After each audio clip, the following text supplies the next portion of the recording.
You are listening to the Queens of Quality podcast. This podcast will discuss some of the basic and not so basic impacts of compliance and quality within the pharmaceutical and biotech industries. We have a balance of laughter and education as we discuss the misconceptions about quality assurance within an organization. We are your hosts, Jenn and Michelleanne. Let's get ready to start the show.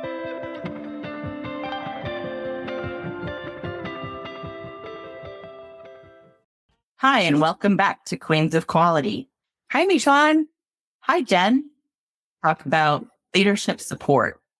Okay. And it's a little bit of a blanket of leadership support in all areas and how to ensure that departments, groups, organizations are doing what they're supposed to be doing it effectively, efficiently, and within guidelines, and how that leadership support is crucial. Mm-hmm. Yep. And what happens when that leadership support is not there. And, again, if you avoid it, then it becomes a non-factor. So I think that this is an understated or an under-discussed area. I don't think it gives enough airtime, as it were, in terms of the importance of the leadership and its support of the quality organization. Yes, there is a requirement within ICH to have essentially what boils down to is that your leadership statement about their support of quality. I see that the statement in your quality manual, your quality policy, whatever, sometimes it's in your mission statement, depending on what kind of organization you are.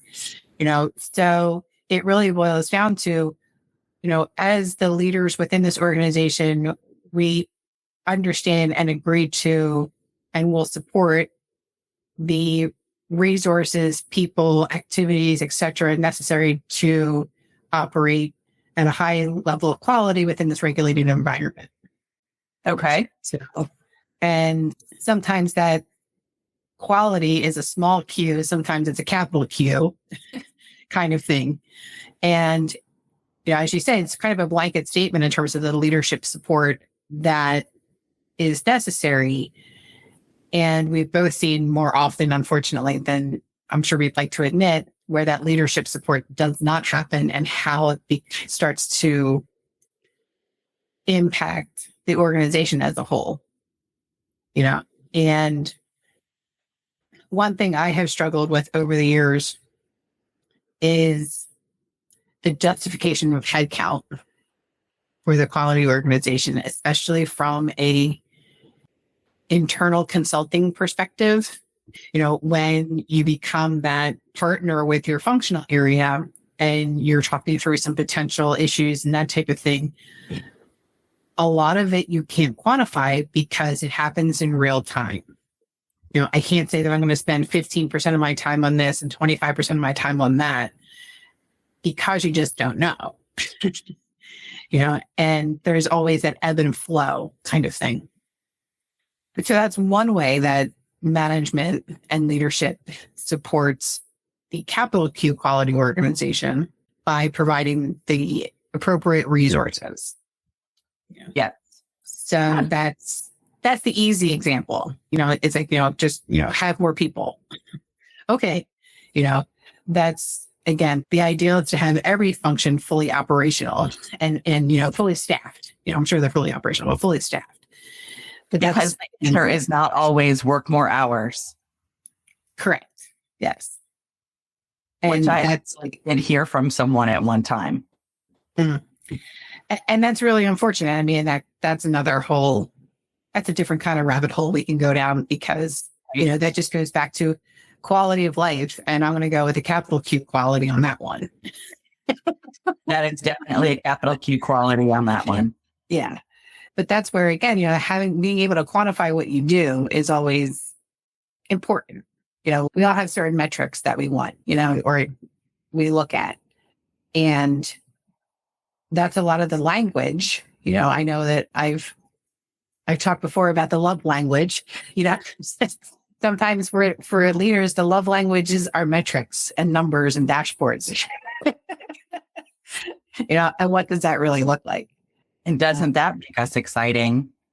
It does make us excited. It makes me excited, but I don't know what that says about me. So, and one of those key performance indicators is how people do during inspections. And, I'm a big proponent of practice. Unlike a lot of quality people, admittedly, I don't think your audits suffice as practice for inspections. Right. Because I actually think that your audits should be more open and more collaborative than that. Yep. Yeah. And traditionally, and we've all had this said to us, I'm sure, at some point in time before we've been prepping for inspections. Inspections are about asking the question that was answered. Backwards. Answering the question that was it. You're really on Jeopardy. You just don't know it. Well, and I think that one of the things that we need to start as a basis of this kind of whole premise, right? Because it is about prepared and how you act during an inspection.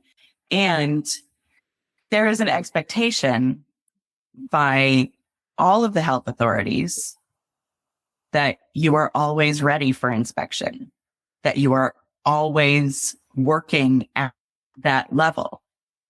And I was recently at the SQA conference, and that was one of the things that was brought up during one of the breakout sessions by one of the BIMO inspectors from the FDA was, there was a question about why does the FDA not provide more notice when they're going to come and do an inspection, for intent to inspect. And her response was, because we expect you to always be ready. And I smile whenever I hear inspection readiness, because I've heard this more than once, and I don't remember if it's just, one of my favorite Peloton instructors, or if it's something that I think I've heard, Dwayne Johnson say this too. If you stay ready, you don't have to get ready. Yeah. And, again, it just makes, when I heard it, it kind of, it stopped me, because I was like, huh. Well, isn't that just, a truth bomb right there? Kind of. Yeah. Let's stop at that for a second. I think, if I'm always operating in this capacity, then I don't have to your point, I don't have to get ready or have a tremendous amount of notice, because it's something that's just going to happen. Yeah. And, we do talk about that as you practice more, as you practice more, it becomes automatic, right? Like repetition, repetition can breed excellence, or want of a better term, right? Sure. Yeah. So if you are continually practicing to be inspected by the agency, to have doing the mock inspections, those are great learning experiences, and it can show you where your own deficits are. And it's important because we've all seen people who went for an inspector just lose their entire minds. Yeah. And, taking the idea of notes, if you stay ready, you don't have to get ready. That doesn't mean you don't have to practice, and that's where the practice piece, that is developing a skill set, which again comes back to something that is generally needs to be supported by your leadership. Yes. Because you have to be mentored in this. You have to be given time to do those things. You need the latitude, resources, or time, money, and people, Right. kind of thing. We talked about the people a little bit earlier, now to give yourself the time to really be able to develop that skill set. It then becomes more habitual, like you're talking about. And, it takes 10,000 hours to become an expert in something, I think was one of the, philosophies. I forget the author's name. Malcolm Gladwell. He said you have to practice, 10,000 hours in order to become an expert at something. So sure, it's the same concept. You're developing a skill set and being able to have these kinds of conversations. Because to your point, yes, we have seen people just completely lose their minds in the mock. So imagine what they'll be like in an inspection room kind of thing. No? Yeah. And actually, I'll share an anecdote too, because this is how you and I first met with regard to an inspection. And I was so excited for you to talk to this one person. She's just fantastic. She's one of my favorite people. And I remember after the conversation, you kind of said it was an awkward conversation because you're like, Jen, I think we need to have a talk about her. I was like, what do you mean? Like, she's one of my rock stars. Like, what happened? Kind of thing. And as we, I went back and I had a conversation with her, I kind of asked her what was going on. And it was at that point that she told me she had some really significant personal things going on. And it just broke my heart that she even felt that she had to come to work that day because she shouldn't have had, kind of thing. And, her comment to me was, I didn't want to let the team down. And that's where it comes back to that leadership support, and creating that culture where we all have life happen at very unexpected and very unwelcome times. Yeah, tell me what that's like. Yes. I'm sure we have all gotten those 3 a.m. phone calls, and I don't know anything good that happens at 3 a.m. No. Yeah. Actually, I have been told that the one thing that happens that's a good thing at 3 a.m. is the birth of your first grandchild. And they were very specific that it is just the first one. Anybody else can wait until after the alarm clock goes off. They have to wait until I have my first cup of coffee.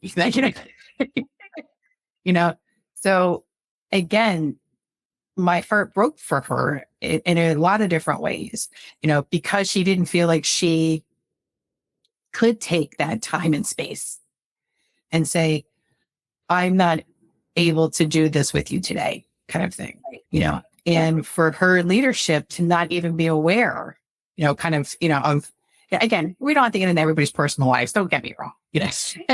That's not it, but being able to have that sense of comfort that if I do have a life occurrence, I can say someone else will have to do this today because it can't be me. Yeah. And that's where, again, having your leadership be able to facilitate that and have that ingrained as part of the culture, and for people to feel safe to do that, especially in a variety of environments. It doesn't always happen that way. And, having that level of open communication with leadership is critically important. And also having leadership be able to lay the groundwork for support of what's going on. And I know that there's a better way to say that, but I can't think of it right now. But, it strikes me as a little ironic that these would be considered soft skills. Right. Because they're super difficult. Right. Yes, they are difficult. Because it's getting to the point that you can have the difficult conversations and find out like what makes this work and what makes it not work, because that is very much reflected in how an organization works and how a system works. Correct. So if you have people who are in charge of data entry for drug safety and they don't understand the why it's important and where the information goes, then you already have a point of failure in your system. And if you have good leadership and the leadership can recognize and make changes to show people where that is and to be able to demonstrate the why and the how, you wind up with a stronger team and stronger metrics because people understand the why, the where, and the how. Carrying that forward, we've all gone in and seen teams that have run like very, have been run incredibly well. And then those leaders leave, and all of a sudden it falls into the, the whole thing bottoms out. Right. Yeah. And I appreciate you saying that, because one example comes to mind for me in particular that, I worked for a company many moons ago, and, they worked really, really hard I was working in pharmacovigilance at the time. And if I remember correctly, because it was even before my time of joining, the head of the department was in a PV inspection in the UK over Thanksgiving. And she started like November 1st kind of thing. And she was already in an inspection like 2 or 3 weeks later. And that was the baseline. And she hired the right people. She brought on the resources she needed, and she gave them the support, and I saw her do this kind of thing. And I was actually a beneficiary of that, as within, as it filtered through the organization. She gave her people the time and resources that they needed in order to be successful, to the point where I guess it was probably 6 or 8 years later. I don't think it was quite 10 kind of thing, that they had, you get your routine inspections. That organization actually had such a successful inspection. The health authority, I don't know if it was a quip or not, because I wasn't in that particular inspection, but the health authority said, this is amazing. They don't have any actionable findings for them or observations for them. And they love their PSMF so much, they wanted them to be coaching everybody else how to do a PSMF, kind of thing. And again, that all changed within that leader's time frame. They now leave because she's earned the right to retire, kind of thing. And, again, we've talked in earlier podcasts about how companies get, bought and sold and divested and merged and acquired and all that kind of good stuff. And this was one of those situations. And from the time that she left to 5 years later, that same company who was put up as the gold standard was talking to prac. And it's like, what happened? What? And I still don't know what the answer is. The only thing in terms of the true, I haven't done a root cause analysis on that kind of thing. What I do know is that the organization changed. How their operations were then impacted by that, I don't know that either. Full transparency, I don't know. On the surface, to go from the gold standard to being in front of the health authority on a regular basis as part of the pharmacovigilance risk action committee kind of thing. Actually, I think I got the name wrong, but that's, but to be in front of the prac is the goal. You don't necessarily want them to know who you are that well. Yeah. Nah, you don't want to be because I also worked for a company that was very small, and there were a lot of perfect storms. We're just going to put it that way. And we were being inspected every 6 to 8 weeks for a year and a half. No. Yeah. So I have some inspection experience. Just a little. Yeah. A little bit. And, no, I didn't want to be on that close a name basis with inspectors. And by the end of our whole cycle, we did end up with no findings. Good. Congratulations. Thank you. Thank you. There was a lot of stress from one to the next, a lot. And we really were operating on a shoestring. Sure.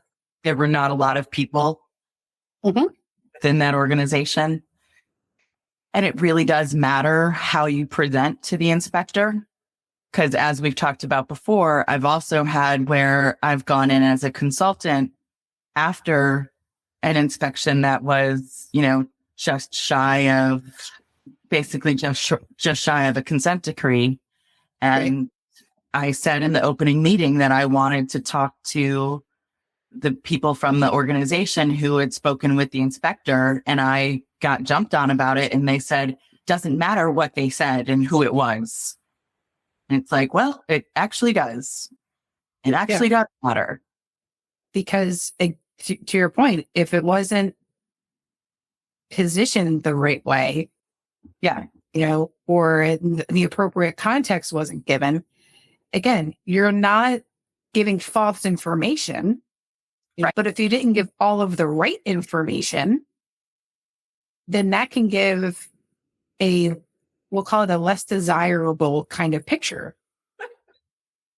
Was that politically correct? Sure. I'm practicing. That's going to give us a less desirable effect. That is for sure. Yes. And it's hard. It's hard to maintain that. So when Jen and I were talking about this before we started recording, I said that I looked at it as kind of like a teeter-totter. You're trying to find the balance. Mm-hmm. And, making sure that you balance between what you currently have and what gets added, what gets taken away, and making sure that you have that balance as a leader and as an organization. Because if someone is a great leader and, is the gold standard, and does help to build a department that is a gold standard, acknowledging that they didn't do this in a vacuum, like they're the face of it, but it's also how they related to the people who reported to them and building that relationship within the team, within the group, within the company. How can you make sure that there is someone in there who can provide that level of support? Yeah. And that comes to the leadership awareness of the organization. And again, no one can know everything. Don't get me wrong. That's not what I'm saying, that they have to know everything, but they have to be able to know what they don't know. That's a really enlightened position to operate from, and be able to bring in the right people to be able to execute the requirements and what needs to happen. I had a client once, we were talking about their quality organization, and I had indicated that I thought that their quality organization was really, we'll call underserviced. They had a marketed product in the US. They were looking for partners to market in the EU, and they had a person for manufacturing and a person for clinical.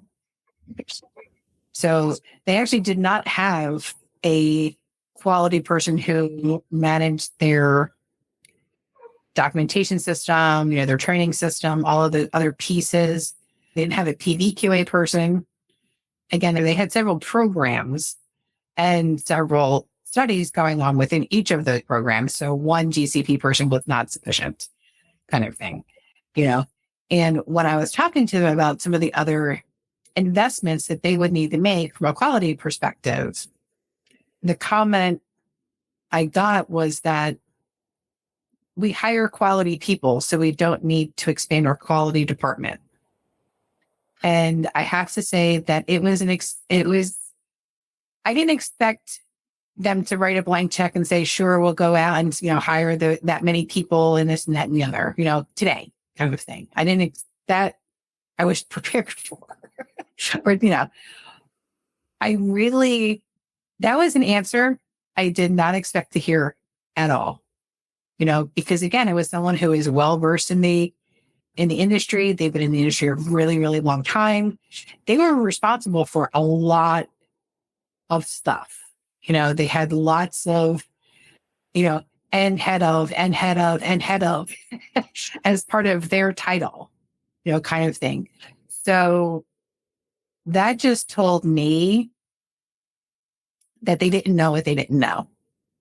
And it was not a way to approach. I had to shift my approach in terms of, who I was working with and the messaging that I was providing so that they could get the support that they needed. And it ended up taking it took a different form. The resources came in a different form. Yeah. Which ultimately was helpful. Again, not the ideal, which is okay. It was helpful.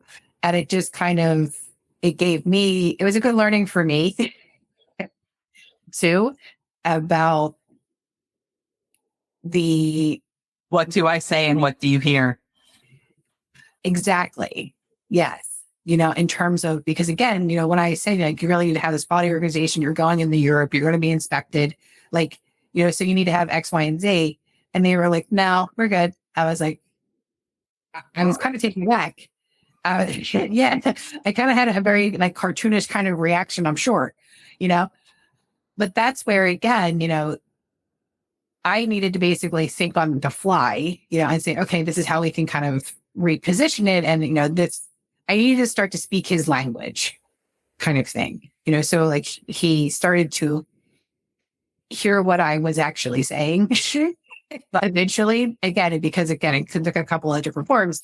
But again, that immediate kind of we hire quality people, so we don't need a quality department. I was like, oh, no, but I need to take a step back and, help him understand why it really is important for him. Because again, at that position, I'll take ownership in this. I thought he understood. And what that response, and his response told me that he didn't. So I was like, okay, I need to take a step back and kind of rethink my approach with him.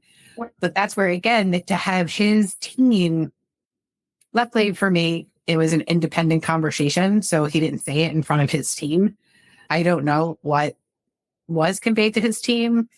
And that level of leadership, really, it filtered through, in terms of, I don't need to talk to anybody else. I don't need to vet this with anybody else. I don't need to practice because I've done this for so many years kind of thing, and we both know that things change over the years. And just because you've been in the industry for a period of time does not mean you understand the totality of the aspects that need to happen and all the different activities that need to happen. I have been in the industry for 25 years. I understand what happens within a commercial organization. And I understand what happens within the construct of a finance organization.